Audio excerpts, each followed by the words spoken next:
It's yours if you want it. You mean it? I have no use for material things. You don't? And all I want in return is a peek at your supple boobies.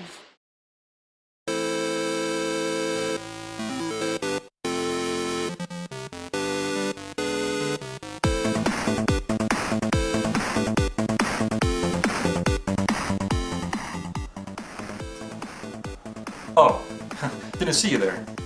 Yeah, I was just thinking about how crazy it is that Super Mario Bros. 2 in the US was originally a completely unrelated title in Japan called Doki Doki Panic.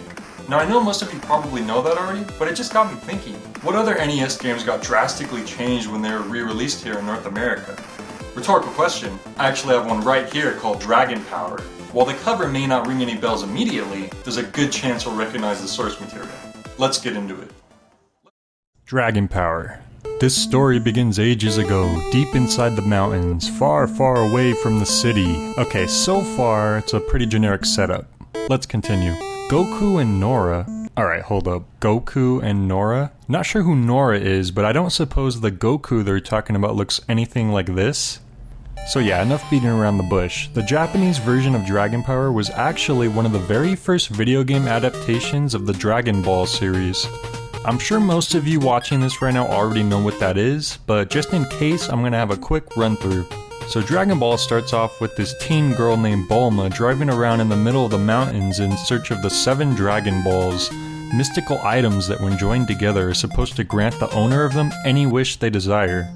Having already found 2 and on her way to the 3rd's location, she runs into a small boy named Goku who, besides his wacky hairstyle and ape-like tail, has the distinct feature of being extremely strong. Not just for a kid either, he destroys Bulma's car with his bare hands. After Bulma realizes that Goku was given a Dragon Ball by his deceased grandfather, she convinces him to join her on an adventure to find the rest. Now you might be wondering why they changed it from Dragon Ball to Dragon Power overseas. Well, for one, Dragon Ball just didn't exist yet in the US. This game came out in 1986, and we wouldn't see the anime debut on American television until the mid-90s. So what changes did they make exactly besides changing the name? Well, first off, we could see that Bulma has been changed to Nora for whatever reason, and instead of Dragon Balls, which I admit did sound really weird when I first heard it, the duo are instead searching for the 7 Crystal Balls. When you hit start, the game brings you to the first chapter, Turtle Hermit. Ah, so they did keep Master Roshi, the lecherous old hermit who would become Goku's martial arts master. We also get an amusingly vague cutscene right before the stage begins. Okay, let's go on a trip. How do we search? Good thing we watched the menu cutscene or we'd have no idea what they're talking about. So Bulma, Nora, gives Goku a piece of meat. No, sorry, that's the Dragon Radar, in order to find the rest of the Crystal Balls. Wait. If they're searching for Crystal Balls, then why is it still called the Dragon Radar? Huh. The level starts in a top-down perspective with your only moves being jumping and punching.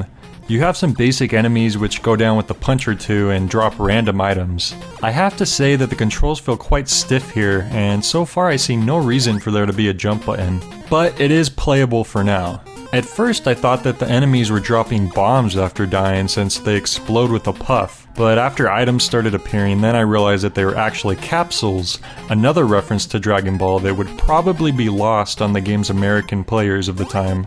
Items include turtle shells that seem to do nothing but be collecting value, triangle sandwiches that increase your speed temporarily, a handy staff, and food which increases Goku's health. And speaking of his health, is it dropping? That's right. Even when you're not taking damage, Goku's health is actually constantly dropping as you play, meaning that you must keep picking up health items if you want to survive. And you only have 1 life, so game over and you have to start the level all over again. While this is a really annoying game mechanic that reminds me a lot of the Gauntlet arcade series where it forced players to enter more quarters to keep their characters alive, it actually does make some sense. Goku was known for his huge appetite in the series, and would often find it hard to fight when hungry. It just doesn't translate all that well in a game format. Early in the first level, you enter a section which changes the game to a side-scrolling perspective as you fight an enemy one-on-one. The idea here is to avoid his attacks while getting your own in, but there doesn't seem to be any good strategy to do this. There's a jumping kick, but that doesn't really seem to help much. As far as I could tell, your best bet is to just go in like a tank and beat him before your health gets too low. After this, Nora gets kidnapped, you beat up some more guys, and you have another boss fight, and that's it. After rescuing Nora, you're onto the next section of the level with stronger enemies. While the first section was extremely straightforward, I actually wasn't really sure where to go here. The path leads to a brick wall, which seems impassable. After some goofing around, I did figure out that walking into random walls can lead into caves, but they just contain more enemies and items. Besides that, everything just appears to be a dead end. Seriously, where do I go? Huh? I touched and punched that wall multiple times, but now it triggers a scene suddenly? Weird. So once you return the turtle to the hermit, he rewards you with the swift cloud, which totally has no relation to the flying nimbus.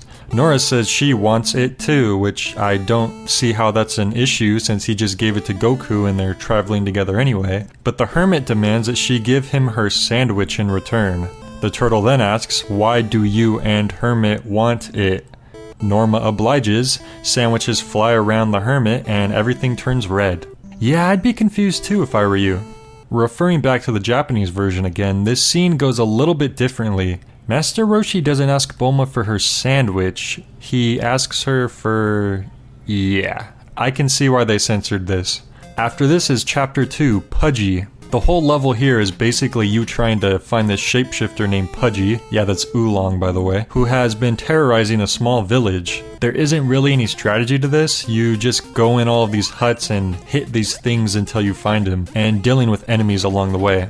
If you find him enough times, he gives up. After this is this ridiculous desert level. The 5 crystal balls you have now get stolen by a bandit and you have to retrieve them. Of course, they're spread all over the map with hazards guarding them all. This time there's even stronger enemies and even bombs that send shrapnel flying everywhere. The worst though are these bees guarding this Dragon Ball. The stiff controls weren't too much of a problem before, but now it's made trying to survive extremely difficult. And the fact you're supposed to retrieve all of the balls on one life is just absurd. You're going to be seeing the game over screen a lot.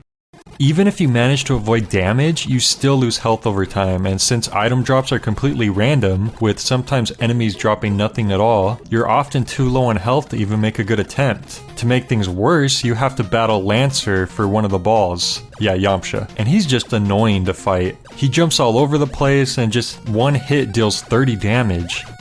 If only there was a way to reliably grind health before fighting him, but it's left completely to chance. Never thought I'd see Yamcha kicking Goku's butt. Another mildly annoying thing is that you have to press select at the game over screen to return to the menu and then start to actually continue. I know it's not that big of a deal, but I always instinctively mash the start button when I get a game over so I could try again. And then select at the menu screen actually changes the option selected, so why would they change the controls up like that?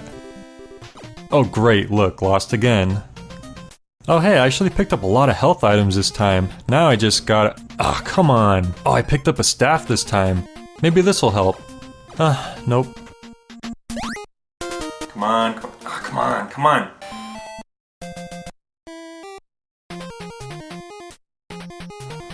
No. Did I just... Yeah, I did. I restarted the game by accident. Yeah, I think I'm done here. Alright, Dragon Power. When I first found out there was a Dragon Ball game for the NES, albeit in a butchered form, I actually got pretty excited. Considering the time difference between Dragon Ball and the NES in my mind, it was like the equivalent of finding out that there's a Breaking Bad game for the Dreamcast. Okay, Dragon Ball is not Breaking Bad, but the point I'm trying to make is, this could have been really fun. Unfortunately, the mix of sticky controls, unreliable item drops, and a stingy health system made it more of a chore to play than a treat. That's about it for this one, guys. Now remember, don't judge a book by its cover. Except this one, because it's not very good.